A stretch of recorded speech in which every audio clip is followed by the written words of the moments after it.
ભુજની રાતી તલાવડીમાં મગર દેખાતા લોકોમાં ભયનો માહોલ જોવા મળ્યો। સ્ટોરી રિપોર્ટ બાય કરણ વાઘેલા, ભુજ।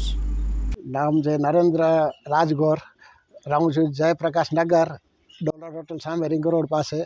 રાતી તલાવડીમાં જે ગટરની પાણી ભરેલા છે એમાં વારે ઘડીએ મગરો આવે છે અને આજુબાજુ વિસ્તારમાં ફોરેસ્ટ ખાતાવાળાને જાણ કરેલ છે, છતાં હજી સુધી કોઈ પગલાં લીધેલ નથી।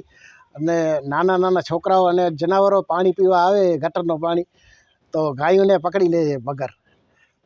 તો આનાથી જે મગર તમને જોવા મળી છે તો લોકોમાં કેવો ભય છે?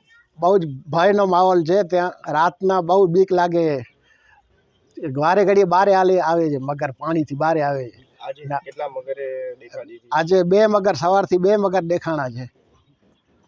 તો હવે તમે તંત્ર કને શું અપેક્ષા છે? તંત્ર પાસે અપેક્ષા રાખી છે કે જલ્દી આને પકડી અને ક્યાંક પાણીવાળા વિસ્તારમાં મૂકી આવે એવી અપેક્ષા છે। અહીંયા કેટલા લોકો રહે છે? ઓછામાં ઓછા 1000 મકાનો છે આજુબાજુ, આ તળાવડીની આજુબાજુ। એટલે આ પાણી શેનું ભરેલું છે? પાણી છે નગરપાલિકાની ગટરની વ્યવસ્થા ફેલ છે, એના કારણે આ પાણી ભરાય છે।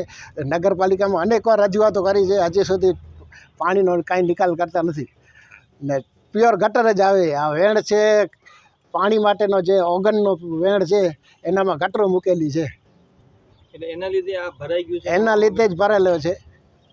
એના લીધે આ મગર જોવા મળે? હા, એના લીધે વારે ઘડીએ મગરો આવે છે પાણીમાં।